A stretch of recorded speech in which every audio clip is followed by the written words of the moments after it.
আজ আমি আপনাদের নিয়ে এসেছি বিশ্বের সবচাইতে বড় ম্যানগ্রোভ বন আমাদের প্রিয় সুন্দরবনে। বাঘ, বানর, হরিণ আর প্রকৃতির অপার সৌন্দর্য। সুন্দরবনের ট্যুরটা মূলত 1 রাত 2 দিন কিংবা 2 রাত 3 দিনের হয়ে থাকে। তো আমরা নিয়েছিলাম 1 রাত 2 দিনের একটা ট্রিপ। তো চলেন ভিডিওটা শুরু করি। আমরা আগের দিন রাতে ঢাকা থেকে রাত 10টায় খুলনার উদ্দেশ্যে রওনা করে সকাল 4টায় খুলনায় গিয়ে পৌঁছি। তো খুলনায় বাস থেকে নামার পরে আমরা অটোতে করে জেলখানা যে ঘাট সেখানে চলে যাই। আমরা যে লঞ্চটি বুকিং করেছিলাম তারা আমাদেরকে সকাল 6টায় আমাদেরকে জেলখানা ঘাট থেকে রিসিভ করে লঞ্চে নিয়ে যায়।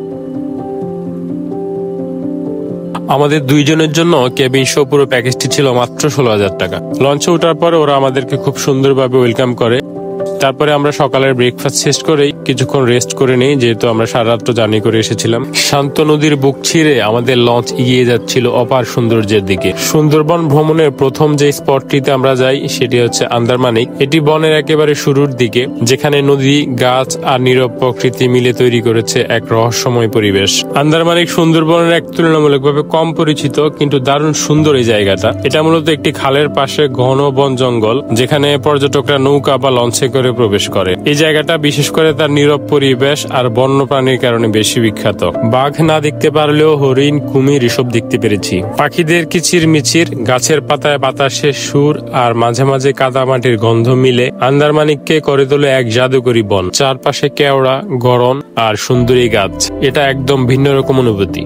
সুন্দরবনের সবচেয়ে আকর্ষণীয় অংশ হচ্ছে বন্যপ্রাণী। ভাগ্য ভালো হলে দেখা মিলতে পারে রয়্যাল বেঙ্গল টাইগারের। একে আবার দুর্ভাগ্য বলা যেতে পারে, কারণ মাঝে মাঝে এখানে অনেক দুর্ঘটনা ঘটে। আন্দারমানিক এরিয়াটা ঘোরার জন্য খুব চমৎকার ভাবে অর্গানাইজ করা। এখানে বনের ভিতরে খুব সুন্দর ট্রেইল করা আছে। ট্রেইল ধরে আমরা চলে যাই বনের একদম গহীনে, যেখানে প্রচুর সুন্দরী গাছ আমরা দেখতে পাই। এখন সকাল 7টা, আমরা আছি কটকাতে। কটকা হচ্ছে সুন্দরবন ট্রিপের সবচেয়ে লাস্ট স্টপ। এখান থেকে শিপগুলো মূলত আরো অনেকটা সামনে যায়, সমুদ্রের খুব কাছাকাছি। কিন্তু রাত্রে প্রচুর বৃষ্টি হওয়াতে আজকে আর শিপগুলো সবগুলো এখানে সব নোঙর করছে। তো এখান থেকে আমরা একটু পরে নামবো। শিপ থেকে নামার পরে এখানে আর একটা স্পট আছে, ওইটা ঘুরে আমরা এসে ব্রেকফাস্ট করব। আমাদের শিপটা গতকালকে সকাল 9টাতে খুলনা থেকে ছেড়ে আসছে। কালকে সারাদিন চলছে। গতকালকে রাত প্রায় 1টা পর্যন্ত কটকাতে আসছে। তো এটা লাস্ট স্টপ। এখান থেকে আবার আমাদের আজকে হচ্ছে সব ওয়ে ব্যাক। আমরা এখন আজকে সারাদিন রাত পর্যন্ত মংলার দিকে ব্যাক করব।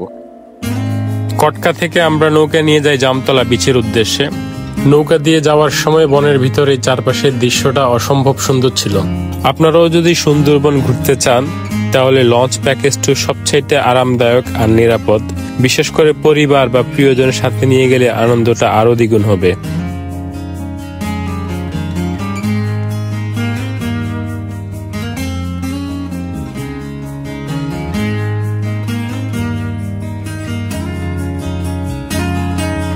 নৌকা থেকে নামার পরে আমাদের ট্রলারে একজন গাইড ছিল, ওনাকে অনুসরণ করেই আমরা বনের ভিতরে হাঁটতে থাকি। হাঁটতে হাঁটতে মনে হচ্ছিল প্রকৃতি যেন চোখ মেলে তাকিয়ে আছে আমাদের দিকে।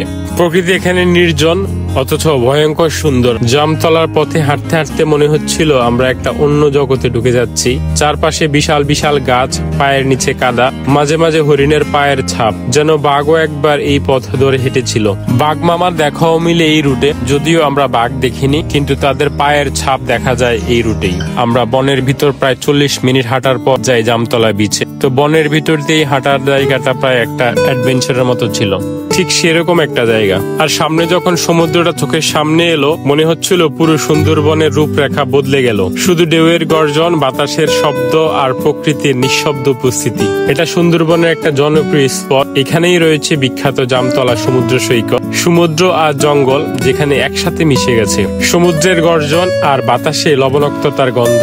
জামতলা বিচ থেকে আমরা চলে যাই কচিখালিতে। কচিখালিতে যেতে প্রায় 20-25 মিনিটের মতো সময় লাগে নৌকায়। সুন্দরবন শুধু একটা ভ্রমণ না, এটা আমাদের প্রাকৃতিক ঐতিহ্য। এখানে এলে বোঝা যায় প্রকৃতি কতটা রহস্যময় আর শান্ত। কচিখালী মূলত সুন্দরবনের বন্যপ্রাণী অভয়ারণ্য এলাকার একটি অংশ, আর এখানেই রয়েছে রয়্যাল বেঙ্গল টাইগার, চিত্রল হরিণ, বন্য শুকুর আর নানা রকম পাখির বিচরণ সবচাইতে বেশি। এখানেও বনের ভিতরে হাঁটার জন্য খুব সুন্দর ট্রেইল করা আছে। বন বিভাগের অনুমতি নিয়ে গার্ডকে সাথে নিয়ে যেতে হয়। এখানটায় শীতকালে পাড়িয়া পাখির দেখা মিলে।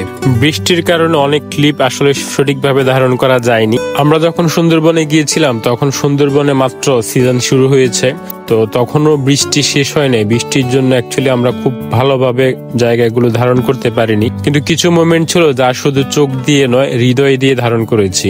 কচিখালী যেন একটা জীবন্ত গল্প, যেখানে প্রতিটি গাছ, প্রতিটি পাতায় লেখা আছে বন্যতার ইতিহাস।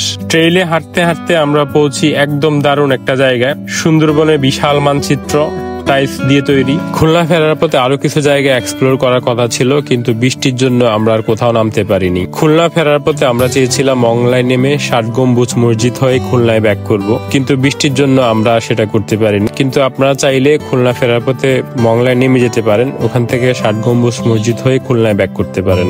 আজকের ভিডিওটি এই পর্যন্তই। দেখা হবে আবার অন্য কোনো ভিডিওতে। ভিডিওটি যদি ভালো লেগে থাকে তাহলে অবশ্যই লাইক, কমেন্ট এবং শেয়ার দিয়ে পাশে থাকবেন। ধন্যবাদ সবাইকে।